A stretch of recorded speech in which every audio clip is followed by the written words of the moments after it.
আমি ওর স্বামীকে না করেছি, ও তো বহুদূরের কথা। আমি এই হুজুরকে না করেছি, ও মহিলা তো বহুদূরের কথা।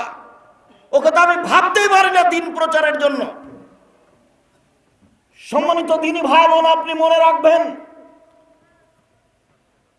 রাসূল সাল্লাল্লাহু আলাইহি সাল্লাম বলেন,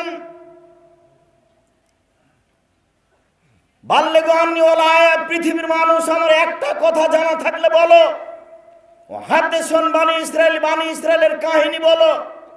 মান কাযাবা আলাইহি মুতাআম্মিদান ফালিয়াতাবাওয়া মাকাদাহু মিনান নার।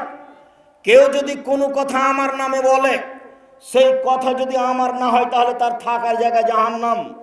জুব্বা যত বড় হোক, পাগড়ি যত বড় হোক, আলখাল্লা যতই বড় হোক, বিচারের মাঠে বাঁচার কোনো পথ নেই।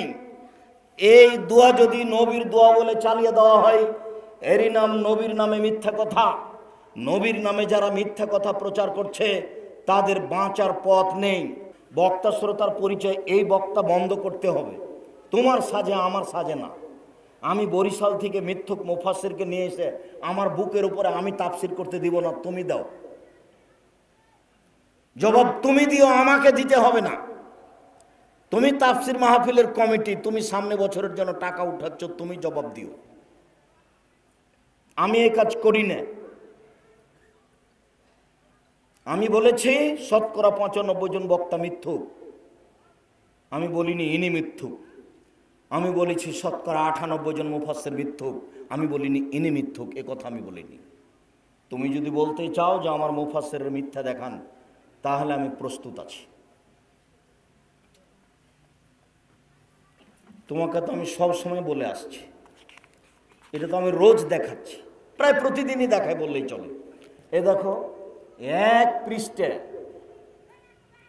32 বছর 90 সাল থেকে বলছি আমি, এর একটা বাক্য যদি নবীর বাক্য হয়ে থাকে, তাহলে আমি আর কোনোদিন জাতির সামনে বক্তব্য দিব না। কোরআন মাজিদের গায়ে মিথ্যা দোয়া লেখা আছে, ওপরে হেডলাইন লেখা আছে দোয়া ও খাতমিল কোরআন।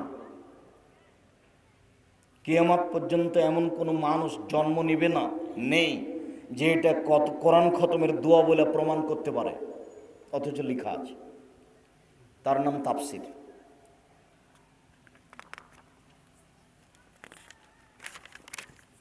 তো এই পৃষ্ঠায় ছোট করে লেখা আছে নিচে, ওখানে হেডলাইন লেখা আছে দোয়া ও খাতমিল কোরআন, কোরআন খতমের দোয়া। আমি 30 বছর থেকে কেউ ঠিক বলে প্রমাণ করতে পারেনি। আমি আমার মরা পর্যন্ত সময় দিলাম। আমি এই কথা বলে, আমি তো আর আপনার বাড়িরই মানুষ, আমি আর কোথায় যাব? আমি তো আপনার বাড়িতেই থাকি। আমি এই কথা বলে একটা জিনিস আপনাকে আমি আশ্বস্ত করতে চেয়েছি, যেহেতু আমি আপনার বাড়ির মানুষ, আপনার ভাই, আপনার ভাতিজা, তাহলে আপনি আমার উপরে আস্থা রাখেন, ভালো হবে। উপেক্ষা করে চলার চেষ্টা করিয়েন না। এদেশের মহিলা বৈঠকে মিথ্যা কথা চলে, এটা বন্ধ করতে হবে। কালকে আমি আলোচনা করছিলাম 9 ধরনের সলাত, তার মধ্যে একটা ছিল সলাতুল আওয়াবিন। তো সলাতুল আওয়াবিন হবে 10:30 11টার সময়। আমাদের মহিলা বৈঠকে সেটা চালু করেছে মাগরিবের পরে 6 রাকাত। মাগরিবের পরে 6 রাকাত সলাতুল আওয়াবিন পড়লে কাবিরা গুনাহ হবে, বিদাত হবে।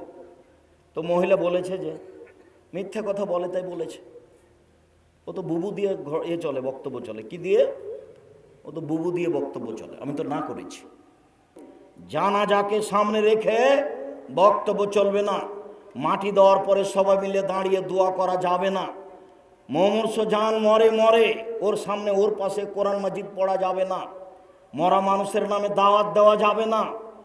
সবাই মানুষ বেশি হয়ে গেছে, তাই এক ডালি মাটি নিয়ে সবার হাতে ছড়িয়ে দিয়ে কবরে দিয়ে দিল, এটা চলবে না। লাশকে ডান কাতে লাগিয়ে রাখতে হবে, চিৎ করে শোয়ানো যাবে না। বুকের উপরে হাত রাখা যাবে না, পাশে রাখতে হবে। সবাই মিলে কবরস্থান ঘরে চতুর্দিকে দাঁড়িয়ে হাত তুলে দোয়া করা যাবে না।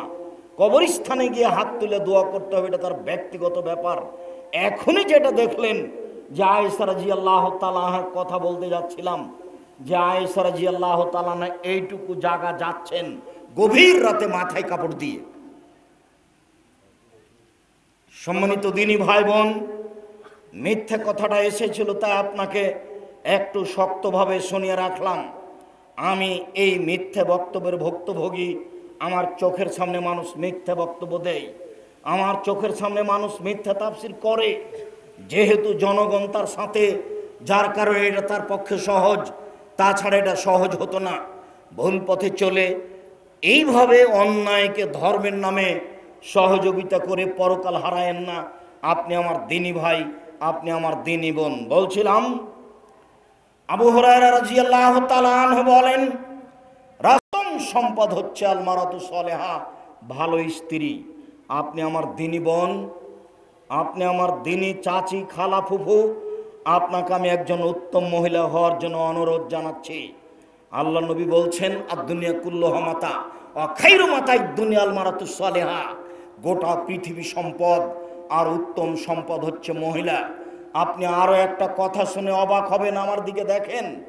রাসূল সাল্লাল্লাহু আলাইহি সাল্লাম বলছেন, মালা আলা জারিয়াতাইনে, কেউ যদি দুইটা মেয়ের লালন পালন করে, তাহলে হাতা তাবলগা, মেয়ে দুটা বড় হয়ে গেল, বিবাহ শাদী দিয়ে দিল, হুয়া ওয়া আনা ফিল জান্নাতে হাকাজা, ও আর আমি জান্নাতে এইভাবে থাকবো।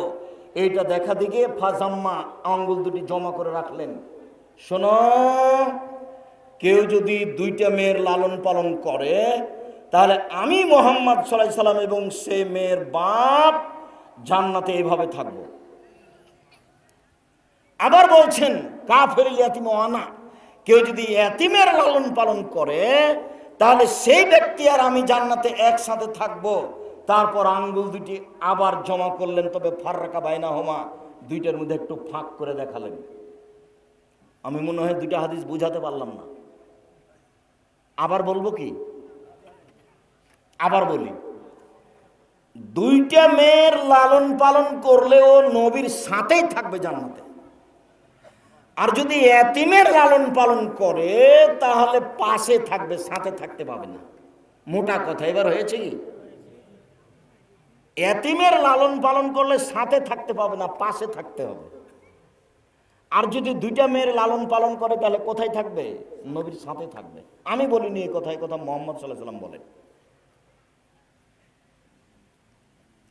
রাসূল সাল্লাল্লাহু আলাইহি সাল্লাম বলছেন, ইজা সাল্লাত খামসাহা, যখন কোন মহিলা 5 ওয়াক্ত সালাত আদায় করবে, ওয়াসামাত সাহরাহা, রমজান মাসের সিয়াম পালন করবে, আহসানাত ফারজাহা, জিনায় লিপ্ত হবে না, ওয়াতাত বালাহা, স্বামীকে মেনে চলবে, ফাল তাদখুল ফি বাবিন মিন আবওয়াবিল জান্নাত, তার যে কোনো দরজাতে ইচ্ছাও ঢুকে যাবে জান্নাতে। 4টা কাজ করলে, 4টা কাজ করে পুরুষ জান্নাতে যাবে, এই কথা মুহাম্মদ সাল্লাল্লাহু আলাইহি সাল্লাম বলেননি। এই বাচ্চা, তুমি তো বুঝতে পারো না, তো তুমি তখন এসেছো কেন? একটু পায়ে বাহিরেই থাকতে। 4টা কাজ করে কোনো পুরুষ জান্নাতে যাবে, এই কথা মুহাম্মদ সাল্লাল্লাহু আলাইহি সাল্লাম বলেননি। তবে 4টা কাজ করে মহিলারা জান্নাতে যাবে, সব দরজায় খোলা, এই কথা মুহাম্মদ সাল্লাল্লাহু আলাইহি সাল্লাম বলেন। তবে আমি আর একটা কথা আপনাকে শোনাই, হাদিস বুখারী মুসলিম। আল্লাহ রাসূল বলছেন, কেউ যদি ওযু করার পরে বলে, আশহাদু আল্লা ইলাহা ইল্লাল্লাহু ওয়াহদাহু লা শারীকা লাহু ওয়া আশহাদু আন্না মুহাম্মাদান আবদুহু রাসূলুহু, তাহলে এর জন্য জান্নাতের সব দরজা খোলা। আল্লাহুম্মা জাল্লি মিনাত তাওয়াবিন ওয়া জাল্লি মিনাল মুতাতাহহিরিন, এই দোয়া পড়লে নেকি হবে। তবে কি নেকি হবে, এই কথা মুহাম্মদ সাল্লাল্লাহু আলাইহি সাল্লাম বলেননি। ওযু করার পরে এই দোয়া পুরুষ পড়লে জান্নাত খোলা, নারী পড়লো জান্নাত খোলা। রাসূল সাল্লাল্লাহু আলাইহি সাল্লাম বলছেন, পৃথিবীর মানুষ শুনে রেখো, আল আম্বিয়া ফিল জান্নাহ, নবীগণ জান্নাতে যাবেন, অসিদ্দিক সত্যবাদীরা জান্নাতে যাবে, অশুহাদা ফিল জান্নাহ, শহীদেরা জান্নাতে যাবে, ও নিসাউ মিন আহলিল জান্নাহ, মহিলারাও জান্নাতে যাবে। এখানে সাধারণ পুরুষ নেই, মহিলারা জান্নাতে যাবে, তার সাথে একটু কথা লাগানো আছে। রাসূল সাল্লাল্লাহু আলাইহি সাল্লাম বলছেন, স্বামী যদি কোনো সময় রাগ করে, তাহলে স্বামীর হাত ধরে ক্ষমা না নেওয়া পর্যন্ত কোনো কিছু খাবে না, এই মহিলা জান্নাতে যাবে। রাসূল সাল্লাল্লাহু আলাইহি সাল্লাম বলেন, খায়রুন নিসায়ে, মহিলাদের মধ্যে সবচেয়ে উত্তম ওরাই, জান্নাতে যাবে ওরাই, আল ওয়াদুদ আল ওলুদ আল আউদ, যারা বেশি বেশি সন্তান দিতে পারে, যারা বেশি বেশি স্বামীকে ভালোবাসতে পারে, যারা বেশি বেশি স্বামীর সাথে প্রেম বিনিময় করতে পারে, এরা নারীদের মধ্যে সবচেয়ে ভালো নারী। এই কথা মুহাম্মদ সাল্লাল্লাহু আলাইহি সাল্লাম বলেন। আবু হুরায়রা রাদিয়াল্লাহু তাআলা আনহু বলেন, রাসূল সাল্লাল্লাহু আলাইহি সাল্লাম বলেছেন, খায়রুন নিসায়ে, মহিলাদের মধ্যে সবচেয়ে উত্তম মহিলা সেই, এজা নাজারতা ইলাইহা সাররাতু, তার মুখের দিকে তাকালে সে আপনাকে খুশি করতে পারে। দুই, ওই যে আমার তাহা আতাথু, যেটা আদেশ করেন আদেশের সাথে সাথে পালন করে। তিন, ওই যা গিবতানহা, যখন আপনি বাড়িতে থাকেন না তখন হাফেজাত মালাকা ওয়া নাফসাহা, সে নিজেকে, আপনাকে আর তার নিজেকে, আপনার সম্পদকে আর নিজেকে হেফাজতে রাখে। স্বামী নেই এই সুযোগে কারোর সাথে মোবাইলে গল্প করে না।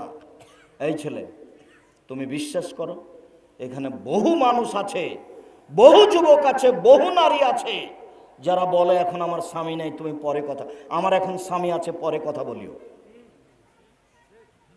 তুমি তাহাজ্জুদ পড়ো কেন? তুমি তো মুনাফেক। তোমাকে বলছে এই ছেলে, তোমাকে বলছি, এইভাবে মেয়েদের সাথে প্রেম প্রীতি করে তাহাজ্জুদ পড়ে জান্নাত কেনার চেষ্টা করিও না। আজ থেকে তওবা করো, ফল ভালো হবে। আস্তাগফিরুল্লাহ ওয়া আতুবু ইলাইহি বলে কান্নাকাটি করে আল্লাহর কাছে সাহায্য চাও। যদি আল্লাহর কাছে কান্নাকাটি করে সাহায্য চাইতে পারো, তাহলে কালকে তুমি বিচার মাঠে বিশেষ ছায়াতলে থাকবা। আল্লাহর নবী বলেন, যেদিন বিচার মাঠে কোনো ছায়া থাকবে না, সেদিন 7 শ্রেণীর মানুষ আল্লাহর বিশেষ ছায়াতলে থাকবে। তার একজন হচ্ছে যে সম্ভ্রান্ত পরিবারের সুন্দরী নারী, তাকে জেনার কথা বলল, তখনও বললে ইন্নী আখাফুল্লাহ, আমি আল্লাহকে ভয় করি। তুমি এরপর থেকে সে যদি রিং দিয়ে কথা বলতে চাই, তাহলে তুমি বলিও আমি আল্লাহকে ভয় করি, আমি তোমার সাথে কথা বলবো না। তুমি দুশ্চিন্তা ভোগ করিও না, বিচারের মাঠে তোমার জন্য বিশেষ ছায়া আছে। আরো আমি বলে রাখছি, এরকম পুরুষ নারীর জন্য জান্নাতুল মাওয়া আছে। আল্লাহ তাআলা বলেন, ওয়ানাহান নাফসা আনিল হাওয়া ফাইনাল জান্নাতা হিয়াল মাওয়া, ফাইনাল জান্নাতা হিয়াল মাওয়া। যারা অশ্লীল কাজ থেকে নিজেকে বিরত রাখতে পারে তাদের জন্য জান্নাতুল মাওয়া রয়েছে। যারা অশ্লীল কাজ থেকে বিরত রাখতে পারে নিজেকে, তাদের জন্য জান্নাতুল মাওয়া রয়েছে। এ কথা আল্লাহ তাআলা বলেন। অতএব আপনি আগিয়ে আসেন, আপনার জন্য ভালো হবে, এই কথাই ঠিক। সম্মানিত দিনী ভাই বোন, শাওবান রাদিয়াল্লাহু তাআলা আনহু বলেন, আমরা একদা আল্লাহ রাসূলকে জিজ্ঞাসা করলাম, আইয়ু মালিন ফানাত্তাখিযাহু, কোন সম্পদকে আমরা সঞ্চয় করে রাখবো, যাকাত লাগবে না। আল্লাহর নবী বলেন তো, সঞ্চিত সম্পদ কোনটি যাতে যাকাত লাগে না? তখন আল্লাহ রাসূল বললেন, সঞ্চিত সম্পদ 3টি। এক, লিসানুন জাকির, ওই জিহ্বা, যে জিহ্বা সুবহানাল্লাহ আলহামদুলিল্লাহ বলতে পারে। আজকে চাটাডুবি, চাটাডুবি নাকি ওটা, ইসলামপুর চাটাইডুবি, ওই মাদ্রাসাতে ওই খাতমে বুখারী ছিল। তো শেষের যেটা হাদিস, সে হাদিসটাতে একটা তাসবিহ আছে, সুবহানাল্লাহি ওয়া বিহামদিহি সুবহানাল্লাহিল আযীম। তো এইটা বিচারের মাঠে নেকির পাল্লাই সবচেয়ে ভারী হবে। তো ওর কোনো বার নাই, যে যা পারে। তো মুখে একটু বলতে শিখতে হবে। আজে বাজে কথা তো দিনরাত মুখে চলছে। দোকানে বসে তা আড্ডা পিটা সময় কাটাচ্ছেন, অথচ আমি আড্ডা পিটা হারাম বলেছি। যে আপনি দোকানে বসবেনই না, দোকানে আপনি যাবেনই না, জিনিস কিনতে গেছেন, কেনার সাথে সাথে ফিরে আসবেন, ওই সম্পদ সবচেয়ে উত্তম সম্পদ। যেই জিহ্বা আল্লাহকে ডাকতে পারে, এইটা মানুষের জীবনে সবচেয়ে দামি সম্পদ। দুই, কালবুন শাকের, ওই অন্তর যে অল্পতে খুশি হতে পারে। যাক, এবছর আম যা হয়েছে হয়েছে আলহামদুলিল্লাহ, যাক এবছর আমের দাম যা পেয়েছি পেয়েছি আলহামদুলিল্লাহ। আলহামদুলিল্লাহ বলে না, খালি বলে এবছর আমের কিছু হলো না, টাকাটা মার গেল। এবছর সবসময় এটা লেগে আছে। কোনো সময় সে আল্লাহর শুকরিয়া আদায় করতে পারে না। তিন, জাওজাতুন মুমিনাতুন তুইনু আলা দীনিহি, ভালো স্ত্রী যে তার স্বামীকে দিনের উপরে সহযোগিতা করতে পারে। এই ছেলে, ভালো স্ত্রী যে তার স্বামীকে দিনের উপরে সহযোগিতা করতে পারে। স্ত্রীকে সব সময় সজাগ থাকতে হবে। আজান হওয়ার সাথে সাথে স্বামীকে উঠাতে হবে, পানির ব্যবস্থা করে দিতে হবে, কাপড়ের ব্যবস্থা করে দিতে হবে, সলাতের কথা বলতে হবে, কোরআন তেলাওয়াতের কথা বলতে হবে। নিজে কোরআন তেলাওয়াত করবে, স্বামীকে কোরআন তেলাওয়াতের জন্য বলবে যে তোমার তো কোরআন মাজিদ মুখস্থ নাই, তুমি পড়তেও পারো না, সূরা ইখলাস তুমি সকালে 3 বার বিকালে 3 বার বলবা। যেই স্বামীকে দিনের উপরে সহযোগিতা করতে পারে সে হলো সবচেয়ে উত্তম নারী। এদের জন্যই জান্নাত প্রতীক্ষমান রয়েছে, তারাই জান্নাতে যাবে। সম্মানিত দিনী ভাই বোন, আমি নারীদের ব্যাপারে আর একটু সতর্কতা পেশ করে বলে যাচ্ছি। রাসূল সাল্লাল্লাহু আলাইহি ওয়াসাল্লাম বলেন, মা রাআইতু মা তারাক্তু ফিতনাতান আজারালে রিজালা মিনান নিসায়ে, আমার জীবনে আমি ছাড়িনি কোনো বস্তু যেটা পুরুষের জন্য বেশি বিপজ্জনক হতে পারে নারীদের চেয়ে। আমার জীবনে আমি ছাড়িনি কোনো বস্তু যেটা পুরুষের জন্য বেশি বিপজ্জনক হতে পারে নারীদের চেয়ে। নারী হচ্ছে পুরুষের জন্য সবচেয়ে বিপজ্জনক বস্তু। তিনি বলেন, মা রাআইতু মিন নাকিসা তাকলিন দীনিন আযাবাল রুব্বিল রাজুলিল হাজিম, বুদ্ধিমানের বুদ্ধিকে নষ্ট করতে পারে নারী জাতি। একজন নারী একজন বুদ্ধিমানের বুদ্ধিকে এক নজরে একবার তাকালে তার বুদ্ধিকে নষ্ট করতে পারে নারী জাতি। এই কথা রাসূল সাল্লাল্লাহু আলাইহি সাল্লাম আফসোস করেই বলেছেন। রাসূল সাল্লাল্লাহু আলাইহি সাল্লাম বলেন, ইয়াকুমুদ দুখুল আলা নিসায়ে, তোমরা মহিলাদের কাছে যাওয়া থেকে বেঁচে থাকো, মহিলাদের কাছে গেলেই বিপদে পড়ে যাবা। তিনি বলছেন, লা ইয়াকুনু রাজুলুন বিইমরাতিন লাকালা সালিসুমা শয়তান, কোনো মহিলার সাথে তুমি নির্জনে একাই বসো না, বসলে তৃতীয় জন শয়তান হবে। কোনো মহিলার সাথে তুমি নির্জনে একাই বসো না, বসলে তৃতীয় জন শয়তান হবে। রাসূল সাল্লাল্লাহু আলাইহি সাল্লাম নারীদের ব্যাপারে সতর্ক করে বলেন, পৃথিবীর মানুষ ফাত্তাকু দুনিয়া ওয়াত্তাকুন নিসা, তোমরা মহিলা থেকে বেঁচে থাকো এবং পৃথিবী থেকে বেঁচে থাকো। মহিলা বিপজ্জনক বস্তু। আমি আপনাদেরকে অনুরোধ জানাচ্ছি, পরিবারকে ভালো করে কন্ট্রোলে রাখার চেষ্টা করুন, নইলে আপনার অজান্তে আপনার জন্য জাহান্নাম ঘোষণা হবে। 3 শ্রেণীর মানুষ জান্নাতে যাবে না। তার এক শ্রেণীর মানুষ হচ্ছে দায়ুস, যার বাড়িতে বেহায়াই রয়েছে, যার স্ত্রী মেয়ে নগ্ন পোশাক পরে চলে, স্কুল কলেজে যায়, তারা জান্নাতে যাবে না। তাহাজ্জুদ পড়েও হজ করেও বিষয়টি আমি আপনাকে শক্তভাবে নেওয়ার জন্য অনুরোধ জানাচ্ছি। 5 ওয়াক্ত সালাত আদায় করলেন ভালো কথা, স্ত্রী মেয়ের উপরে শক্ত হলেন না। তাহাজ্জুদ পড়লেন ভালো কথা, স্ত্রী মেয়ের উপরে শক্ত হলেন না। হজ করলেন ভালো কথা, স্ত্রী মেয়ের উপরে শক্ত হলেন না। সম্মানিত দিনী ভাই বোন, আমি আপনাদেরকে পরকালের আশায় দিনের উপরে শক্ত হওয়ার জন্য বিশেষভাবে আমার দিনী বোনদেরকে আজ থেকেই, এখন থেকেই পর্দা করে স্বামীকে যথাযথভাবে মেনে চলার জন্য অনুরোধ জানাচ্ছি। কথার শেষে আপনাকে আমি একটা কথা বলে রাখছি, আমার মনে বড় স্বাদ, আমি এদেশের মাটিতে উন্নত মানের প্রতিষ্ঠান গড়ব ইনশাআল্লাহ। সেটাই জামিয়া সালাফিয়া ডাঙ্গিপাড়া পাওয়া রাজশাহী, সেটাই জামিয়া সালাফিয়া 6 মাইল বাবুগঞ্জ বরিশাল, সেটাই জামিয়া সালাফিয়া তেঘরা বিরল দিনাজপুর, সেটাই জামিয়া সালাফিয়া রূপগঞ্জ নারায়ণগঞ্জ ঢাকা। এই কয়েকটা প্রতিষ্ঠানে প্রায় 4000-এর বেশি ছাত্র পড়াশোনা করে। 300 জন এতিম থাকে, প্রায় 250 জন শিক্ষক শিক্ষিকা কর্মচারী রয়েছে, যাদের প্রতি মাসে বেতন আছে প্রায় 30 লক্ষ। আপনাকে আমি ওইটা টেনশন ভোগ করতে বলিনি, আমি বলছি আপনি একটু দোয়া করবেন, আল্লাহ তুমি জামিয়া সালাফে কবুল করো। আর একটা অনুরোধ রাখছি, জামিয়া সালাফের পক্ষ থেকে যত বই পুস্তক আছে সেগুলো আপনাকে মূল্যায়ন করতে হবে। আপনি আবদুল্লাহর বই মিন্নাতুল বারি পড়ুন, গুরুত্বপূর্ণ বুখারীর ব্যাখ্যা, তাওজিহুল কোরআন আপনি পড়ুন, আদর্শ নারী, আদর্শ পরিবার, আদর্শ পুরুষ, আর বিশেষভাবে দুয়ার বইটি হাত তুলে দোয়া করার প্রায় 42টি হাদিস উল্লেখ করা আছে, স্থান উল্লেখ করা আছে, কোথায় কোন দোয়া পড়তে হবে। আমার দিনী ভাই বোনকে এই বইগুলি সংগ্রহ করার অনুরোধ জানিয়ে, জামিয়া সালাফিয়ার জন্য দোয়া করার অনুরোধ জানিয়ে, জামিয়া সালাফিয়াতে ভর্তির তারিখ 1 জানুয়ারির 1 তারিখে হয়। আমি আপনাদের কয়েকটা প্রশ্নের উত্তর দিচ্ছি, সবাই স্টেজ থেকে বইগুলি সংগ্রহ করবেন, কেউ চলে যাবেন না। 100 টাকা, 200 টাকা, 250 টাকা বাড়ি যেতে যেতে খরচ হয়ে যাবে, এটা যেন আপনার কাছে ভারী না মনে হয়। বিশেষভাবে দেখেন, আদর্শ পরিবার, আদর্শ নারী, আদর্শ পুরুষ, কে বড় ক্ষতিগ্রস্ত, কে বড় লাভবান, দুয়ার বই, এই বইগুলি আছে কি না। আবদুল্লাহর বই, হাদিস মানতে বাধ্য, মিন্নাতুল বারি, এই বইগুলি। আর আজকের প্রোগ্রামটা মসজিদের উন্নয়নের জন্য। এখন দিবেন, কখন দিবেন, অবশ্যই এই মসজিদ আর ওই মক্তবুল উপলক্ষে সহযোগিতা করবেন। আল্লাহ কবুল করুক, আল্লাহুম্মা আমিন।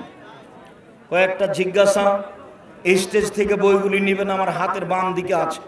আরও মাসিক আল ইতেসাম পত্রিকা 50টা প্রশ্নের উত্তর আছে। 12 জন মুফতি মিলে এই ফতোয়া বের করা হয়। এটা হচ্ছে জাতীয় সম্পদ, জামিয়া সালাফের মুখপাত্র পত্রিকা। ওই 25-30 টাকার জন্য কেউ খালি হাতে যাবেন না। দিনী বোন ভাই যারা আছেন, অবশ্যই স্টেজে এসে পত্রিকাগুলো নিয়ে যাবেন। আল্লাহ তৌফিক দান করুক, আল্লাহুম্মা আমিন। মৃত ব্যক্তির নিয়তে কোরআন খতম দেওয়া যাবে কি? জি না।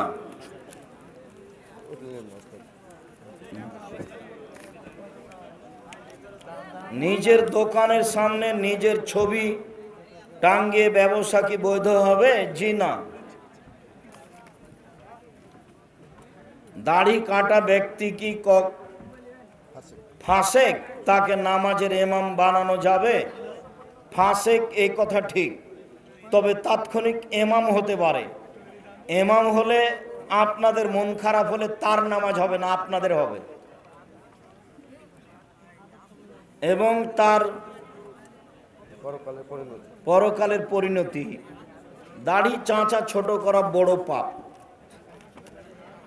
পিতামাতা অসুস্থ হলে যদি তারা হারাম কিছু জিনিস খেতে চায়, তাহলে কি দেওয়া যাবে? জি না, দেওয়া যাবে না। ফেসবুকে ছবি ছাড়া প্রোফাইলে কি ছবি পোস্ট করা যাবে? জি না। আপনার যে দেখি ছেলে মেয়ে কেউ নয়। আমাদের বক্তব্য আছে, তোমরা যদি দিন হিসাবে ব্যবহার করো তাহলে কোনো রকম করে বলতে পারি যে চলে। তবে আমি ব্যক্তিগতভাবে ছবি উঠাই না। সবাই বইগুলো নিয়ে যাবেন, কেউ খালি যাবেন না। আর মাসিক আল ইতেসাম পত্রিকা কেউ ছেড়ে যাবেন না। মহিলা কি মহিলা ইমাম হয়ে তারাবির নামাজ পড়াতে পারবে? জি পারবে। ঈদের পারবে না, আর জুমার পারবে না। মহিলাদের ইমামতি ঈদের মাঠে চলবে না, আর জুমার সলাতের জন্য চলবে না। এমনি তাহাজ্জুদ সলাত, তারাবির সলাত মহিলাদের ইমামতিতে চলবে।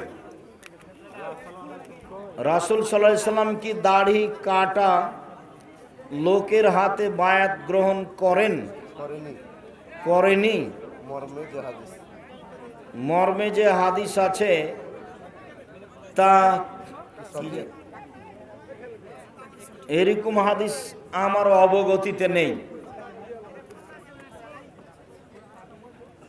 আমি আমার সমাজে একই আহলে হাদিস মসজিদে নামাজ পড়তে গেলে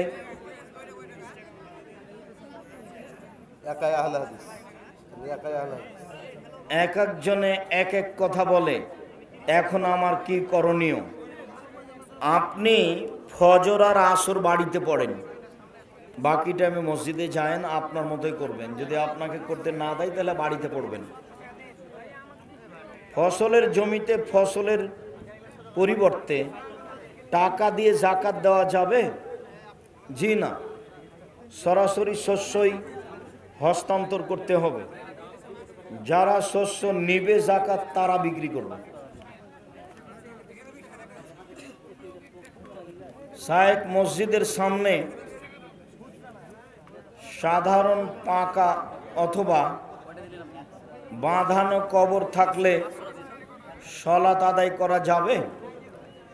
মসজিদের ডানে বামে পূর্বে পশ্চিমে কোথাও কবর থাকলে সলাত আদায় করা যাবে না, মধ্যে তো যাবেই না।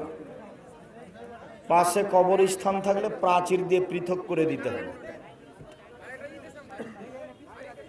আসসালামু আলাইকুম, বীমা কোম্পানিতে বা কোনো ব্যাংকে চাকরি করা যাবে কি? জি না, এগুলো সব সুদের সাথে সম্পৃক্ত।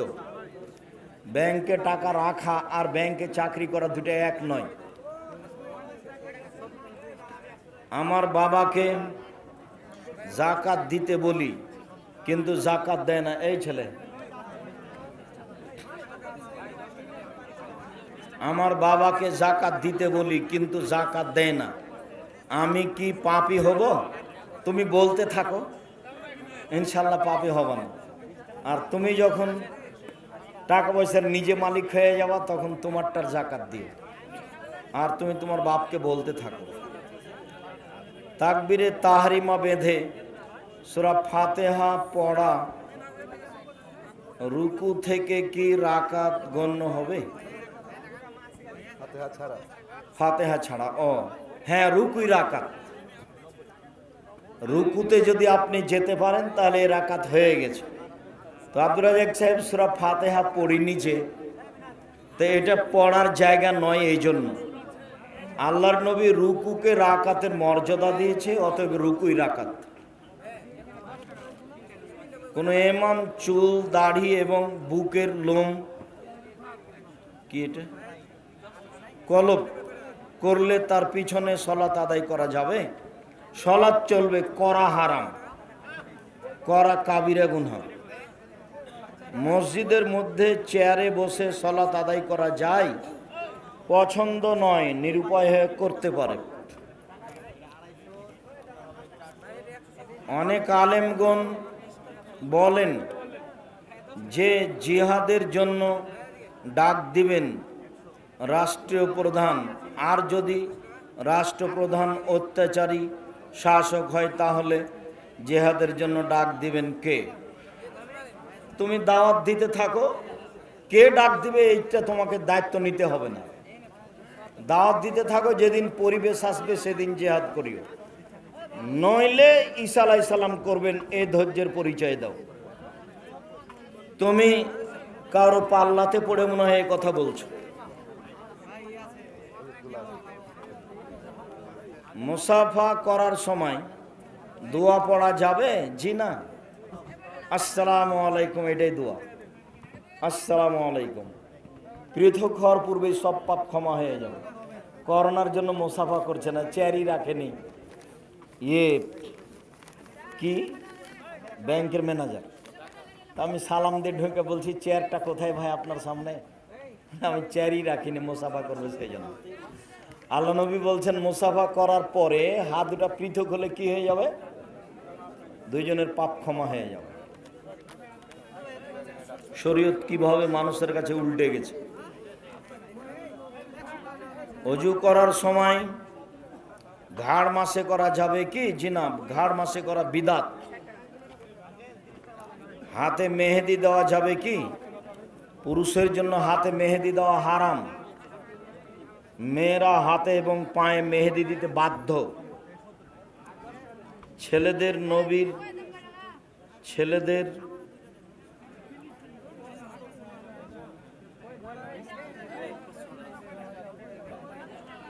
স্ত্রীর খাওয়া মাংসের হাড় নবী খেয়েছেন, এই কথা সত্য কি? ও আচ্ছা আচ্ছা, হ্যাঁ।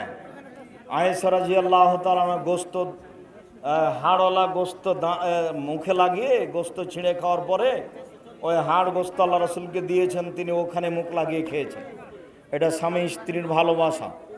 গিলাসে পানি পান করার পরে আয়েশা রাদিয়াল্লাহু তাআলা গিলাসটা আল্লাহর নবীকে দিয়েছেন। আল্লাহর নবী গিলাসের ওখানে মুখ লাগিয়েছেন, যেখানে তিনি মুখ লাগিয়ে পানি পান করেছেন। এটা অতিরিক্ত ভালোবাসা দেখানোর পরিচয়। নামাজের কাতারে একাই দাঁড়ানো যাবে?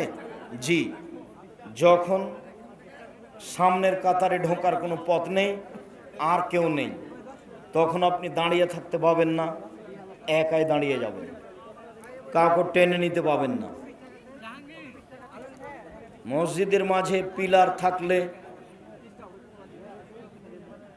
তার পাশে মিলিয়ে নামাজ পড়া যাবে কি? মানে পিলারের ভিতরে কাতার করা যাবে না। আমি কথাটা ভালো বুঝিনি। পিলারের ভিতরে কাতার চলবে না। ওই যে একটা পিলার, এই যে একটা পিলার, এখানে কাতার হবে না, নিষেধ। ওটা গোটাটাই ফাঁকা থেকে যাবে। জামিয়া সালাফিয়া ডাঙ্গিপাড়া তোমরা একবার যাও না কেন যুবকরা? এই শোনো, কবে সম্মেলন গো? 22-23 ডিসেম্বর। সবাইকে আন্তরিকভাবে দাওয়াত দিচ্ছি। মসজিদটা তো দেখতে যাবা, একটা স্বাদ হওয়া দরকার। দেশের বিদেশের অনেক আলেম সেখানে। 26 বিঘা জমির উপরে এই প্রতিষ্ঠান ডাঙ্গিপাড়া, রাজশাহী। কত বিঘা? 26 বিঘা। রূপগঞ্জ নারায়ণ 51 বিঘা জমির উপরে। সাদ করিও, আমি তো তোমার গ্রাম থেকে গিয়ে এত কষ্ট করছি ওখানে, তুমি একদিন বেড়াতেই যাওয়া না? একজন মহিলার দিবস হওয়ার পর কতদিন পর বিবাহ দেওয়া যাবে? মানে কি ডিভোর্স? ও আচ্ছা, তালাক হওয়ার। স্বামী যদি তালাক